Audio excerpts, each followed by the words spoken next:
Hey everybody, Crew Chief 01. I'm doing a vid today because I got tagged. Yeah, I got tagged by Gun Wild One. Can you believe it? I thought we were friends. I'm just kidding, brother. I got tagged with a Knife EDC. Not a real big knife guy, brother, but I'll show you what I got. I got a couple, and that's about it. And I usually don't go too much in for all the knives, but got other hobbies. But I'll show you what I got, man. Start off with this is a Kershaw. This is the Kershaw Blackout. This is a Ken Onion design, and all I can say is awesome knife. I've had this 9 or 10 years easily since they came out with this. I bought this right after they came out with it, and it was one of the best buys in knives I've ever done. I've got a lot of hunting knives, a lot of fixed blade knives are very expensive, and this was not cheap at the time when I bought it years ago. This was not cheap, and it's gotten cheaper since when I bought it, but it's great knife. They still make it. There's no doubt. I just seen it the other day at Walmart. They still got them. So 50/50 knife, 3-inch blade, stainless liner, quality money. Got a little jimping back here, just enough to hold on to. Got great grip on the handles. Super pocket clip on it. You can see right here from where it sits in the pocket, you got about 5/8 of an inch that's going to show out of the top of your pocket, and that's not too bad. I don't like a blade that sticks way up, for sure. So this is a definite one for me here. Ken Onion Kershaw Blackout. Alright, next I have a Boker Magnum. This is an automatic knife, and I've had this one for quite a while too. It's really a nice knife. Another 3-inch bladed knife. Great steel, holds a real edge. It's a pretty knife, got a real nice finish on it, and it's another one that sits low in the pocket. You can see here, it's probably got about 5/8 of an inch that'll show sticking out of the pocket. Not too bad. It's got a lock on the top, so when this is in the back of your pocket, this is up against your inside of your pants pocket, and this is facing out. But this button won't pop open up against your body. I've never had it happen, but my buddy's got a knife just like it, and it happened to him, and it got into his pocket for sure. I got this one a few weeks ago.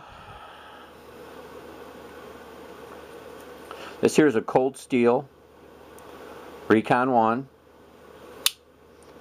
50/50 blade.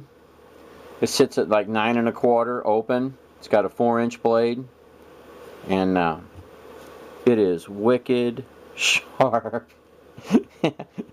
Seems like I can't hardly open this thing up without cutting myself for some reason.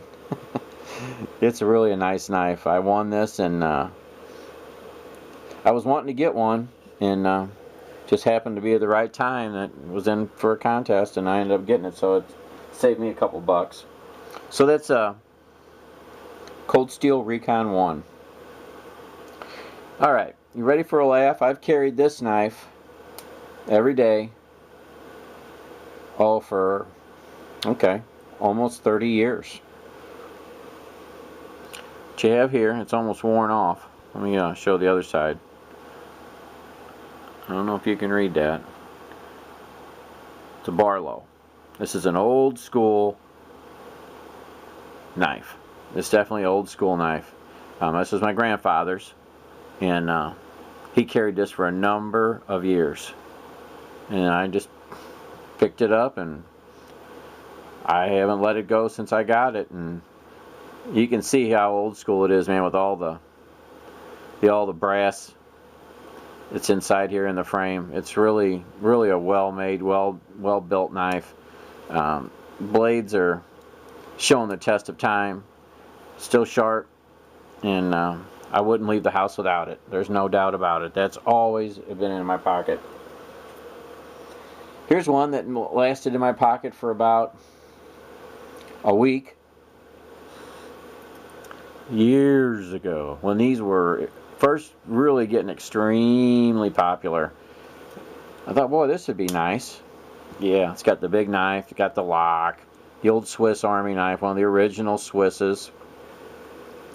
Yeah, and that was about the only thing that just laid in my pocket. It was heavy, and that lasted a week, and I ended up taking it out and putting it in my hunting gear, and it's been there ever since.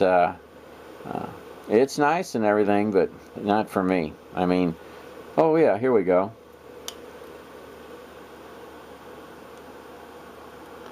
Brother Marshall. That's for you, babe, right there. You know what that's all about, Brother Marshall. Oh yeah, the corkscrew, buddy. Yep, the Swiss Army. Yeah, you can't beat them. I mean, I've had tons of them, the smaller little red ones. Yeah, I got tons of those. This thing's been sitting on the bench for a few weeks. I dug that thing out of some hunting stuff. That's about it. And got these old shitty frost knives. You know, these $1.50 knives here. I mean, I got tons of these. I bet you I got 2 dozen of these, and I use these a lot for work. Man, these are I got one of these in almost in all my work jackets. These old cheap throwaway POS, not worth a nickel knives, but they're sharp as hell, fully serrated, sharp as hell. Cuts through rope and knife enough, and cuts through ropes and cardboard enough for me. That's all I'm looking for. I'd rather ruin one of these or break one of these before I have to dig one of these out. But I got tons of these cheap throwaway knives. Can't beat them. Can't beat them for what they are. I wouldn't use that. Wouldn't be my first line of defense knife if I had to have one out. But they are what they are. All right, brother. I told you it'd be a quick vid. Not a real big knife guy. Kind of carry light on the knife department. But I'm going to tag 3 more guys while I'm on here. I'm going to pass this goodness around. And I will be posting below in the description box. First guy is Boomaster Chew 12. And 23 Mr. Cowboys. And Gunsmoke Guy. Hey guys, I'll let you all know and be looking for your vids. Mr. Wild One, there you go, brother. Like I said, it ain't a whole lot there. I'm not the big tactical knife guy for sure, so sorry to disappoint you, brother, but that's how I roll. Hope you all enjoyed watching my vid. And as always, later.